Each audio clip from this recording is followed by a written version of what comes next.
Hello and welcome to another planning appeal case study video. I'm John Peters, and in this video I'm going to explain how we overcame a recent refusal by Havering Council for one of our clients.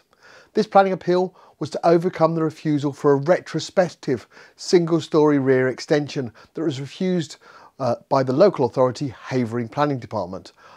Our client was initially booked in for a free no obligation consultation to run through the refusal reasons that had been used by Havering Council to evaluate if an appeal was viable or if an alternative option would be best suited for them.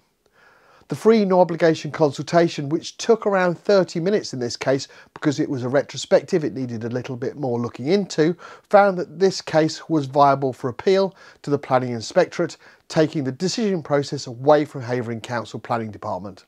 This case was refused by Havering Council for the following reasons. The single-storey rear extension would be by reason of its excessive depth and position close to the boundaries of the site would be an intrusive and unneighbourly development, as well as having an adverse effect on the amenities of the adjacent occupiers.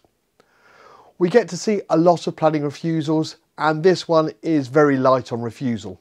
And if I did not know better, I might think that it was only refused because it was a retrospective application. I say that quite a bit, you know. As an organisation, we've been finding recently a large number of errors in various local authority planning officers' decisions. These errors do help support the appeal case. We do suspect the increase in these errors has been caused by the cutbacks by local authorities and unprecedented increase in workloads that are piled on the reducing numbers of planning officers.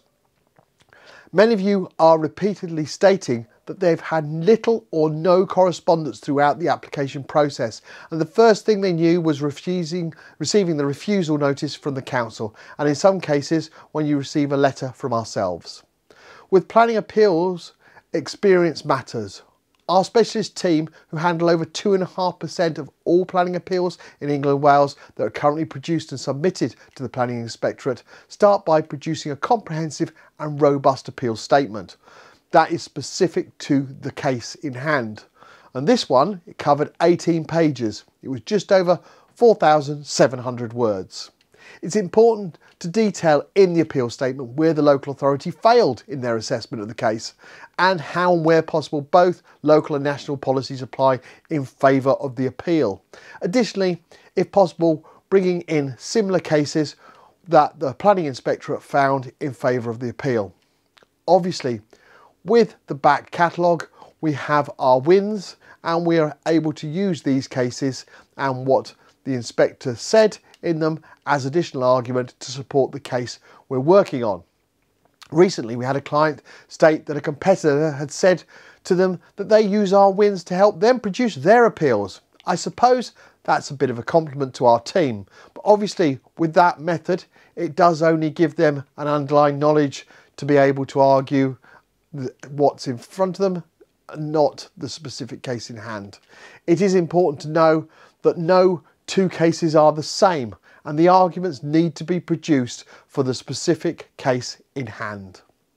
Once an appeal statement is completed, we send the document to our client asking them to check that they are happy for us to submit the case to the Planning Inspectorate. If we need to add any additional information the client may have forgotten to previously supply to us, it's done at this point, and then the case is then submitted.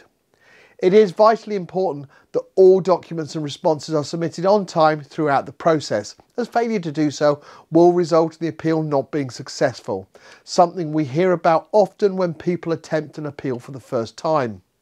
Always ensure you use a professional who has considerable experience of appeals. It is worth asking them for some recent successful planning appeal case studies, like the ones you find on our website. Due to the large number of cases we represent, we have a dedicated team that liaises with the Planning Inspectorate on a daily basis. For this appeal, an independent planning inspector from the Planning Inspectorate visited the site on the 21st of April, and we're absolutely pleased to confirm that the appeal was upheld and permission granted on the 26th of April in a short 3-page appeal decision notice.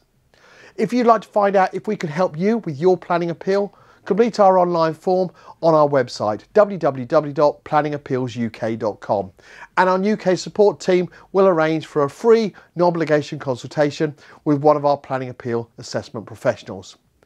Would you like to find an appeal case study for a certain type of application or even in a selected area? We have so many and not all of them are published or filmed, but that does not mean that we can't show you what you're looking for. Ask our planning appeal assessment professional during your free no obligation consultation. Thank you for taking the time to watch this planning appeal case study video, and I look forward to producing another one very shortly. Thanks a lot. Bye.